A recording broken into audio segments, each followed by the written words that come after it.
सपने की दादी।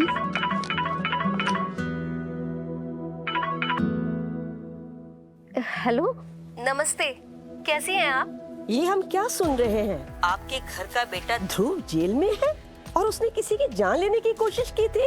अरे नहीं नहीं, आपको किसने ऐसे खबर? सवाल ये नहीं है कि हमें कहां से पता चला, सवाल ये है कि आपने इतनी बड़ी बात हमसे क्यों छुपाई। नहीं नहीं, बिल्कुल भी नहीं, छुपाने जैसी तो कोई बात ही नहीं है। वो दरअसल ना ध्रुव थोड़ा गुस्से वाला है, और आप तो जानती हैं कि गुस्से में ना जवानी में लोग गलत कदम उठा लेते हैं। हाँ, और वो एक गलत कदम सीधा जेल ले गया उससे।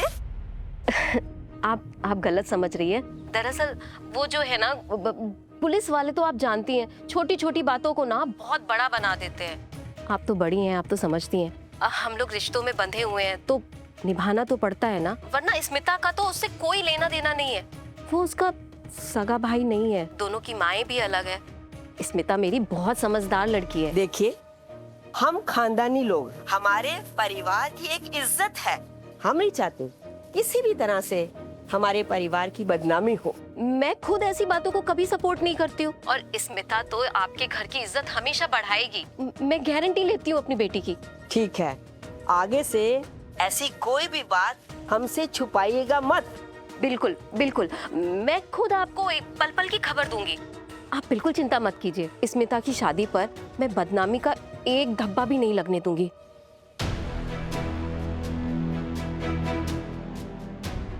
बस किसी तरह स्मिता की शादी हो जाए, फिर मैं बाद में सब कुछ देख लूंगी।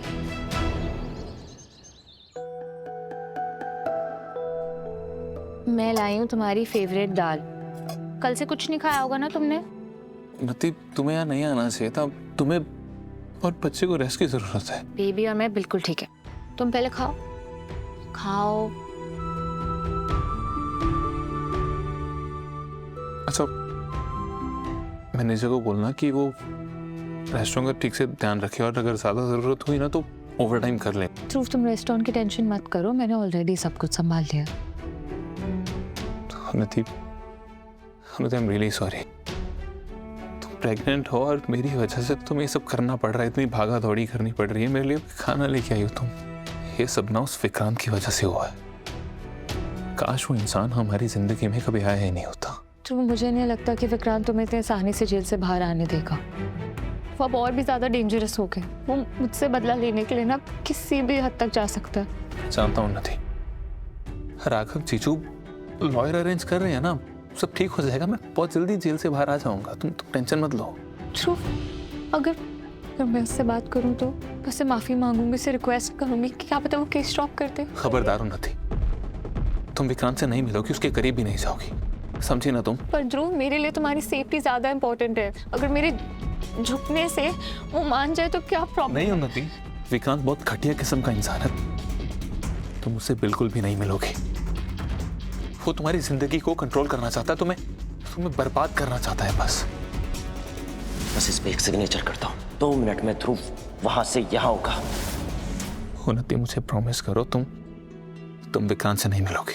ध्रुव, तुम स्ट्रांग रहोगे प्लीज। उन्नति, सब ठीक हो जाएगा, तुम अपना और बच्चे का ध्यान रखना बस। मैं बहुत जल्दी बाहर आ जाऊंगा।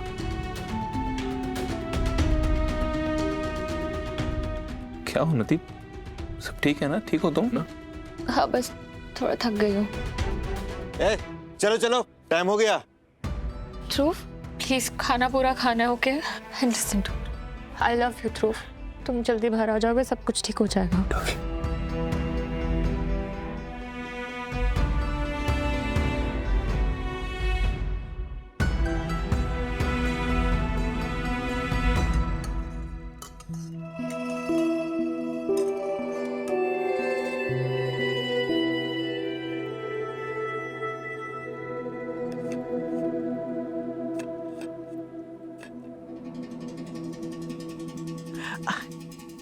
दिव्य बच्चे, वो रियांश है ना, बहुत जोर जोर से रो रहा है। तुम जरा जाकर देख सकती हो? मैं?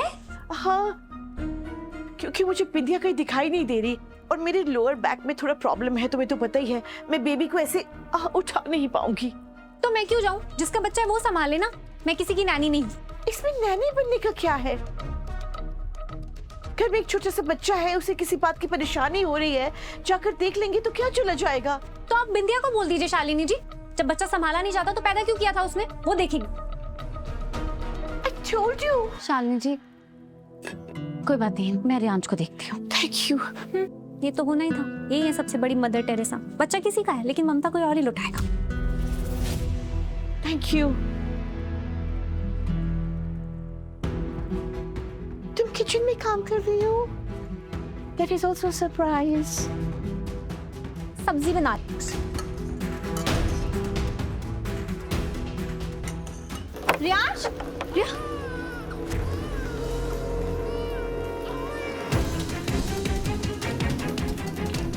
रियांश, हे भगवान, ये पानी इतना गर्म क्यों है? कुछ नहीं हूँ। बिंदिया, बिंदिया, बिंदिया, बिंदिया कहाँ हो तुम? बेटी क्या हो गया? सब ठीक है ना? लाइए रियांश को मुझे दे दीजिए। नहीं, मैं रियांश तुम्हें नहीं दूंगी। दीजिए, रियांश रो रहा है, मुझे मेरा बच्चा दीजिए। तुम इतनी लापरवाह कैसे हो सकती हो बिंदिया? अपने बच्चे को बाथरूम में अकेला छोड़ के चली गई। कैसी माँ हो तुम?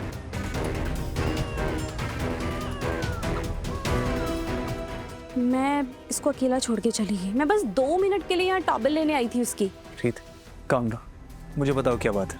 राघव, रियांश टब में था और गीजर ऑन था और टैप में से गर्म पानी ओवरफ्लो हो रहा था। अगर इस पे आ जाता है, ये जल जाता है, इसे कुछ हो जाता तो तुम ऐसे कैसे गीजर ऑन करके टैप ऑन करके जा सकती हो? रिची, आप ये सब क्यों सोच रही हैं? मैं तो बस 2 मिनट के लिए आई थी। भगवान कसम, मैं झूठ नहीं बोल रही हूँ। और मैंने टैप भी ऑन नहीं किया था, ना गीजर ऑन किया था। चलो मैं तुम्हें दिखाती हूँ।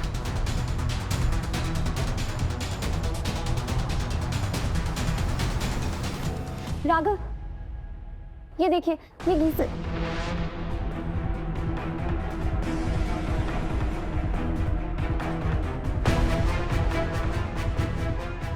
राघव, ये गीजर ऑन था और ये टैप में से गर्म पानी ओवरफ्लो हो रहा था और ये टब भी यहाँ नहीं वहां पड़ा हुआ था। रीत, गीजर और टैप दोनों ऑफ है। आप ये क्या कह रहे हैं? मैं अपने बच्चे को भला खतरे में कैसे डाल सकती हूँ? ना मैंने टैप ऑन किया है और ना ही गीजर। मैं तो बस 2 मिनट के लिए गई थी। राघव, मैं सच कह रही हूँ। देखो रीत, कोई ये नहीं कह रहा है कि तुम झूठ बोल रही हो। मैं समझता हूँ, जब बात रियांश की आती है तुम बहुत घबरा जाती हो।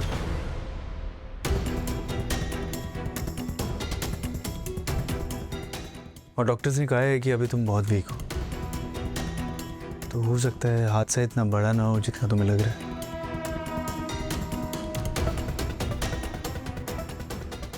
राघव, आप भी। मैं समझ सकती हूँ, आप रियांश से बहुत ज्यादा प्यार करती हैं, लेकिन इसका मतलब ये नहीं है मुझ पे इतना बड़ा इल्जाम लगा दे। भला मैं अपने बच्चे को कैसे मार सकती हूँ?